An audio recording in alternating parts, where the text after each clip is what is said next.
इस बार भी आप चुनाव जीतने में कामयाब होंगे।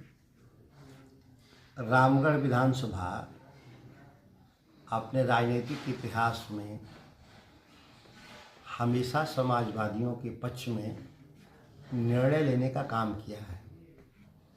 चूँकि यह लोकसभा चुनाव मेरे जीतने के बाद खाली हुआ है, 1 साल छोटे कार्यकाल के लिए इसका चुनाव होना है, यहाँ कोई अंतर नहीं पड़ेगा, क्योंकि जो प्रतिद्वंदी हैं लड़ने वाले वो सब पुराने लोग हैं।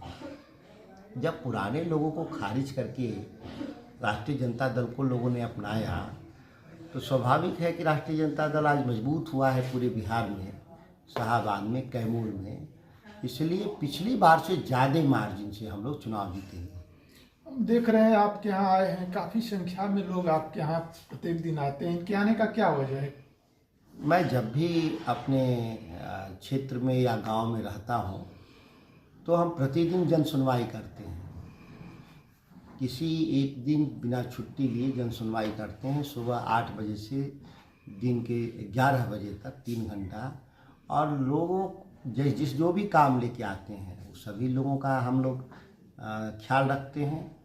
वो रिक्शा चलाने वाले लोग हों या राशन कार्ड बनाने वाले हों या इलाज के लिए आने वाले लोग हों या सरकार से जो पीड़ित लोग होते हैं, जिसमें राजस्व भूमि अंचल का हो या थाने का हो, सभी काम को लेकर करते हैं। इसीलिए एक परंपरा है, लगभग लोग आते ही आते हैं जब हम लोग रहेंगे यहाँ। तो रामगढ़ विधानसभा उपचुनाव हो रहे हैं। रामगढ़ विधानसभा उपचुनाव में आरजेडी महागठबंधन किससे लड़ाई अपनी मान रही है? देखिए, पूरे जो चुनाव हैं, धाराओं की लड़ाई, जो विचारधाराओं की जो लड़ाई है, वो दो ही धारा है, दो ही विचारधारा है लड़ाई। एक तरफ सांप्रदायिकता जो धर्म के नाम पे राजनीति करती हैं भारतीय जनता पार्टी जैसे दल, और दूसरी तरफ सामाजिक न्याय, धर्मनिरपेक्ष और किसानों के हित में काम करने वाला जो सामाजिक राष्ट्रीय जनता दल हमारी जो पार्टी है। इसी दो धाराओं के बीच की राजनीति है और लड़ाई है। बाकी कोई दल बना लेता है नया नवेला या पुराने दल, वो एक उटकटवा के रूप में अपना खड़ा होते हैं और फिर चुनाव बाद वो दिखते नहीं कहीं पर भी, ना नेता उनके दिखते हैं ना कार्यकर्ता दिखते हैं।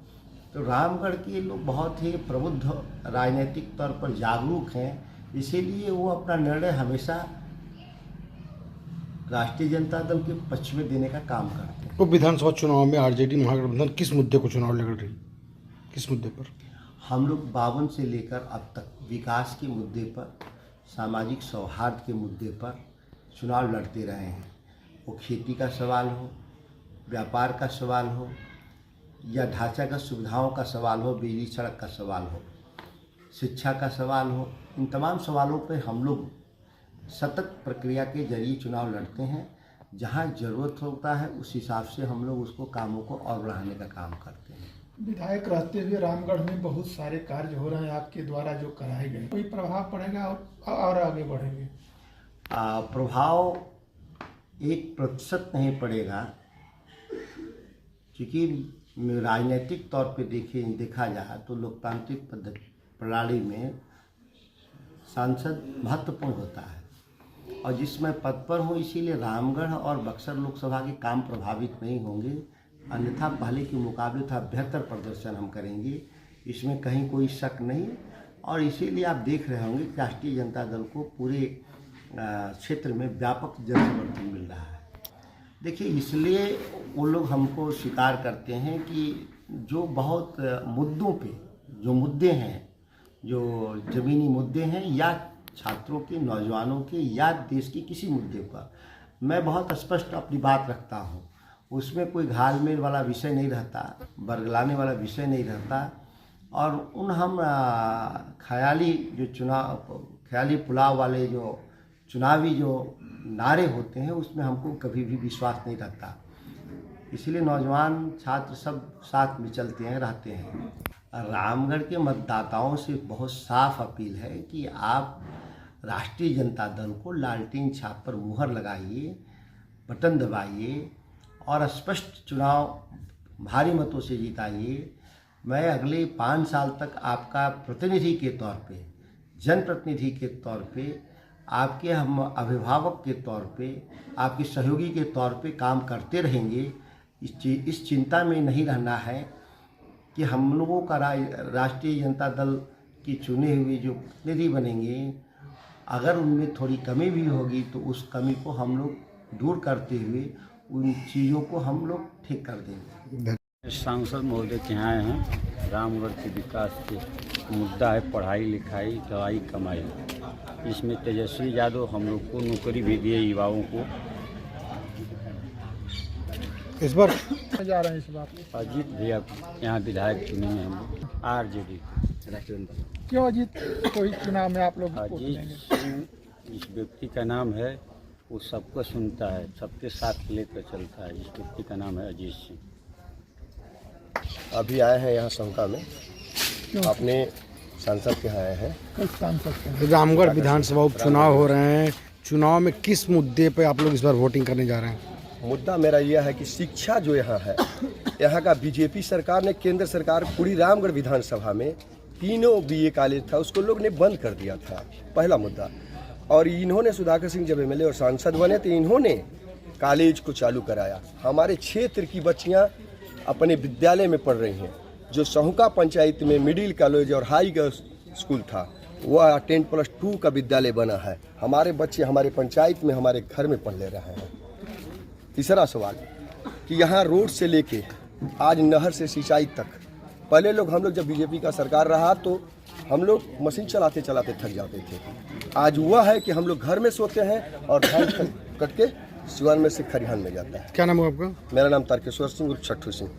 हम यहाँ का माननीय सांसद और भावी विधायक के पास जनता के विकास के लिए कुछ काम था युवाओं के लिए, इसीलिए हम उनसे मुलाकात करने के लिए आए हैं। कौन सांसद, क्या सांसद का नाम? हमारे सांसद का नाम है सुधाकर सिंह, जो कि पहले पूर्व एमएलए रह चुके हैं और यहाँ के वर्तमान सांसद भी हैं।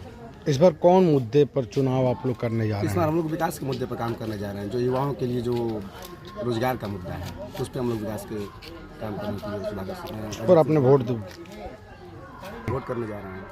आप युवा हैं, युवाओं से क्या अपील करेंगे रामगढ़ में? हम युवाओं से ये अपील करना चाहते हैं कि जो भी हमारे युवा साथी हैं, जो 20 साल से नीतीश कुमार की सरकार है और युवाओं के लिए कोई रोजगार नहीं है, जो युवा गलत रास्ते को चुन रहे हैं, मैं उनसे आग्रह करना चाहता हूं कि हमारे अजीत सिंह के हाथों को मजबूत करें और रोजगार को मुद्दा को अपनाएं।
समझे?